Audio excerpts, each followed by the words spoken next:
বিগত ফ্যাসিস্ট সরকারের প্রধানমন্ত্রী শেখ হাসিনার বিচার কার্যক্রম ইতিমধ্যে আন্তর্জাতিক অপরাধ ট্রাইব্যুনাল চলমান রয়েছে এবং এখানটায় এই বিচার কার্যক্রম নিয়ে এবার উদ্ভট এবং হাস্যকর অর্থাৎ বাজে এক মন্তব্য করলেন সজীব ওয়াজেদ জয়।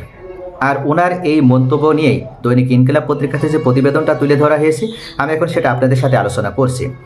সন্তানরা সবসময় বাবা মায়ের কাছ থেকেই লাভ করে নৈতিক শিক্ষা।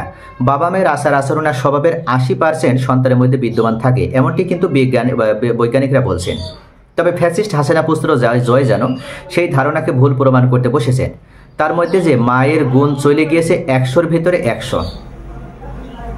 কথায় আছে না যে চোরের মায়ের বড় গলা, এখানে যেন কথাটা একটুখানি বিপরীত হবে, চোরের ছেলের বড় গলা। মা হাসিনা এইদিকে 24-এর গণ অভ্যন্তরে সরাসরি গুলি চালানোর নির্দেশ দিয়েছেন, যার অডিও বার্তার প্রমাণ পেয়েছে আন্তর্জাতিক গণমাধ্যম বিবিসিও। এবার ফ্যাসিস্ট হাসিনার উগ্র ছেলে জয় এই বিষয়টি নিয়ে উদ্ভট মন্তব্য করেছেন। জয় বলে কিনা এটা অন্য প্রেক্ষাপটের অডিও, যা চরম হাস্যকর। সামাজিক মাধ্যম ফেসবুকে দেওয়া পোস্টে তিনি লেখেন, বিবিসিতে প্রচারিত অডিও রেকর্ড হলো 2016 সালের 1 জুলাইয়ের। সেদিন গুলশানের হলে আর্টিসানে বেকারিতে জঙ্গি দমনের অপারেশন থান্ডারবোল্ট প্রচারিত হয়েছিল। 2016 সালে জঙ্গি দমনের নির্দেশনাকে বিশ্ববাটপার ইউনুস গং 2024 সালে অডিও হিসেবে বিবিসিকে গলাধঃকরণ করিয়েছে। বিবিসির জন্য লজ্জা, এমনই একটা বিবৃতি দিয়েছেন এই সজীব ওয়াজেদ জয়। আন্তর্জাতিক গণমাধ্যমটিকে জড়িয়ে বর্তমান অন্তর্বর্তী সরকার প্রধান ডক্টর মোহাম্মদ ইউনূসকে নিয়েও বাজে মন্তব্য করেছেন জয়। যদিও জয়ের সেই পোস্ট বেশিক্ষণ স্থায়ী হয়নি, তিনি পরবর্তীতেই আবার ওই পোস্টটা ডিলিট করে দিয়েছেন। এরপর তিনি আবার ভিন্ন আরেকটা ভিডিও প্রদান করে সেখানে তিনি উল্লেখ করেছেন যে বিবিসিতে যে প্রতিবেদনটা তুলে ধরা হয়েছে সেখানে ভিন্নভাবে প্রতিবেদনটা তোলা হয়েছে, অর্থাৎ সেখানে দেখানো হয়েছে যে পুরো পুলিশ বাহিনী সরাসরি বিক্ষোভকারীদের হামলা করছে, গুলি করছে, কিন্তু বাস্তবতা ছিল ভিন্ন। বিক্ষোভকারীদের মধ্যেও কিছু সন্ত্রাসী ঢুকে পড়েছিল যারা পুলিশের বিরুদ্ধে অস্ত্র তুলেছিল এবং পুলিশকেও গুলি করে হত্যা করেছিল। এজন্য পুরোপুরি শাক দিয়ে মাছ ঢাকার মতো অবস্থা। বাংলাদেশের আম পাবলিক খুব ভালো করেই জানে 24-এর গণ অভ্যন্তরের সময় পুলিশ ছাড়া যেসব ব্যক্তিরা অস্ত্র হাতে নেমেছিল তারা সকলেই ছিল শেখ হাসিনার পোষা নিষিদ্ধ ছাত্রলীগের নেতাকর্মী।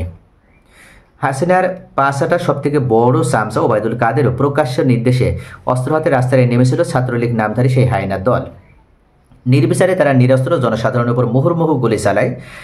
তৎকালীন হাসিনা নিয়ন্ত্রণাধীন পুলিশ র্যাবের সাথে কাঁধে কাঁধ মিলিয়ে নেমে পড়ে ছাত্র জনতার কোটা সংস্কার আন্দোলন দমাতে। আর আজ হাসিনা পুত্র সেই অস্ত্রধারী ছাত্রলীগের ভিডিও পোস্ট করে কিনা বলছে এরা জঙ্গি। জয়ের এমন উদ্ভট কর্মকাণ্ডে রীতিমতো সামাজিক মাধ্যম ছেয়ে গেছে হাস্যরসে। হাসিনার 5,500 খ্যাত পুত্রকে নিয়ে ট্রলার বন্যায় মেতেছেন নেট নাগরিকরাও। ডাক্তার ফারজানা ইয়াসমিন নামের একজন ফেসবুক জয়ের এমন উল্টাপাল্টা পোস্টের বিষয়ে লিখেছেন, মস্ত বড় পাগল ওই ব্যক্তি। পাবনা মানসিক হাসপাতালে দৃষ্টি আকর্ষণ করছি এই উন্মাদ পাগলকে ধরে পাগলা গারদে রাখতে।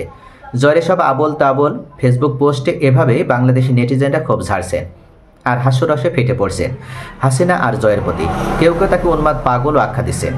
তো প্রিয় ভিউয়ার্স, মূলত এই মুহূর্তে দেশের যে পরিস্থিতি বা সকলে কিন্তু জেনে গিয়েছে যে 24-এ গণ অভ্যন্তরে কী হয়েছিল। তাই সজীব ওয়াজেদ জয়কে যতক্ষণ পর্যন্ত তিনি স্বাভাবিক না হতে পারছেন এবং এই বিষয়টিকে যতক্ষণ পর্যন্ত তিনি স্বীকৃতি দিতে না পারছে ততক্ষণ পর্যন্ত তার জন্য কিন্তু কল্যাণকর হবে না।